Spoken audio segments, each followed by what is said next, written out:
When we look back on the history of Japan, a variety of weapons come to mind. Among them, during the Kamakura era, swords of incredible length emerged. These were called the Ōdachi, or large tachi. Some of these still exist today, enshrined in Japanese shrines. At a glance, you might think they were merely decorative or used in ceremonies. However, while some were dedicated to shrines, they were also actively used in battles during the Warring States period.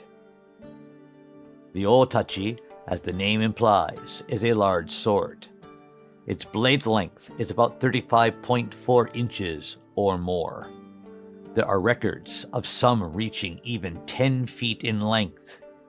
The typical blade length of the Katana that samurai commonly used was about 27 inches, making the Ōdachi immense in comparison to the average height of the Japanese people of the time, and they weighed between 5.5 to 17.5 pounds.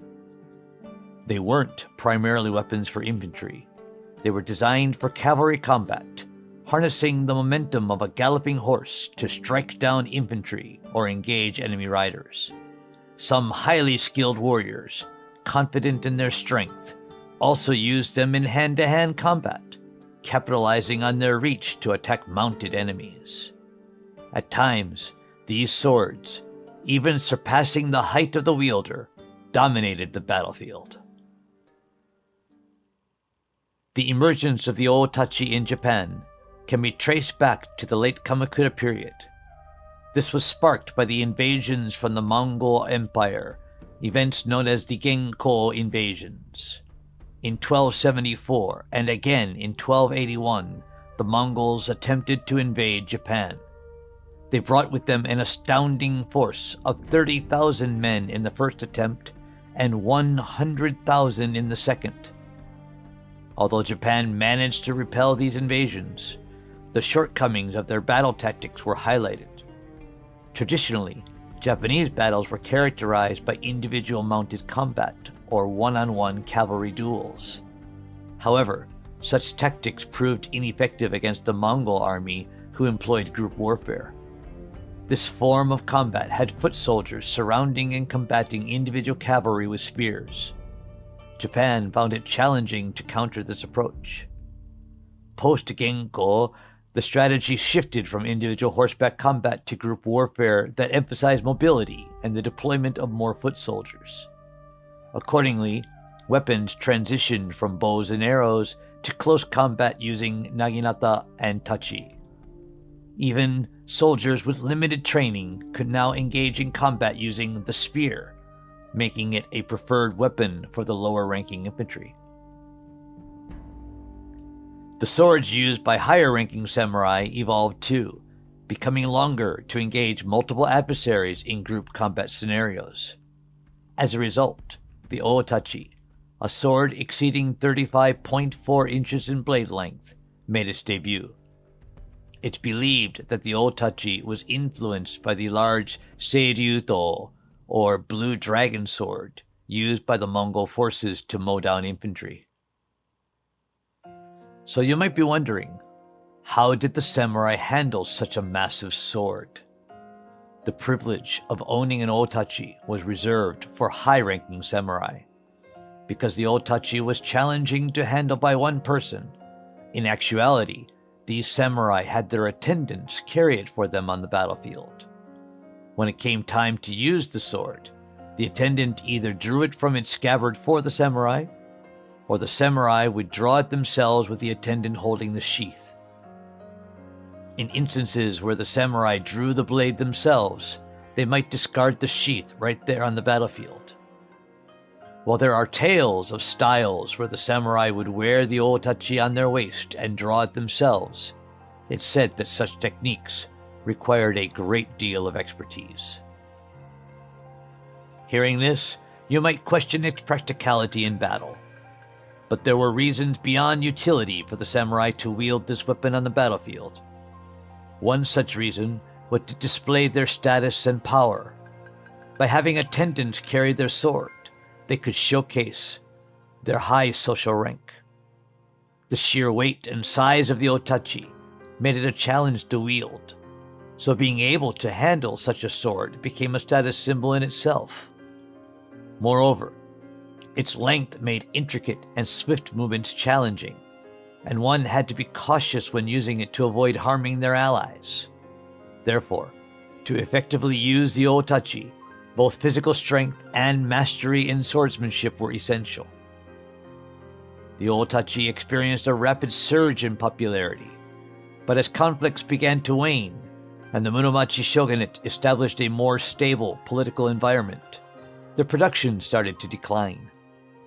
One reason for the Ōdachi's short-lived popularity is believed to be the increasing use of the naginata and spears by infantry to counter the attacks from mounted samurai.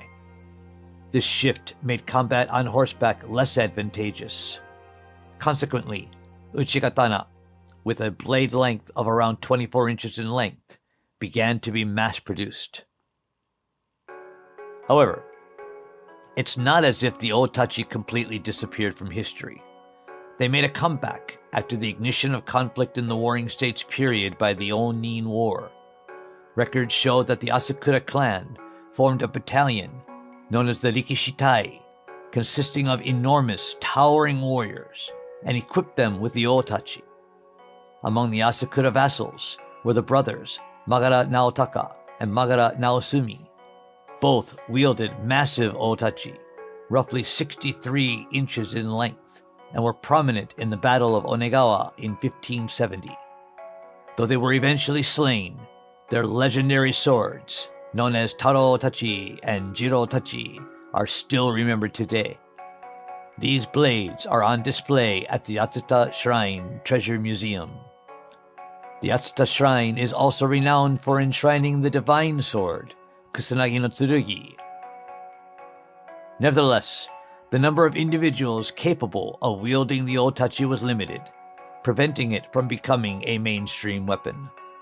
However, due to its immense power and show of force, some warriors during the Muromachi to late Warring States period favored its use, and certain feudal lords even formed squads dedicated to the Ōdachi.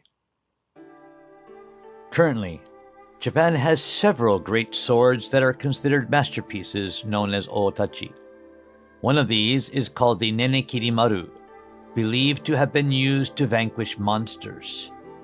This sword is housed at the Nikko Futarasan Shrine in Nikko City, Tochigi Prefecture. The total length of this sword is 127.6 inches, with a blade length of 85.3 inches, and it weighs an astounding 53 pounds, making it one of the largest Ōdachi in Japan. Due to these characteristics, it's believed to have been forged as an offering. The origin of the name Nene Kirimaru stems from a legend. According to folklore, this very sword autonomously unsheathed itself and struck down a monster called Nene that dwelled in the Nenegazawa within the Nikko mountain. The true nature of this Nene is debated. Some theories suggest it's the renowned Japanese monster Kappa, while others posit it's a representation of a natural disaster personified as a monster. This Ōdachi is believed to have been forged during the Nambokucho period, but its maker remains a mystery. There's a theory that it might have been crafted by Sanjo Munechika, the renowned smith behind one of the Tenka Goken, 5 swords under heaven, the Mikazuki Munechika. As per tradition, this sword is displayed atop the skin of a deer, caught in the mountains during an annual festival held in April at the shrine, a tradition that's been ongoing for over 1,200 years.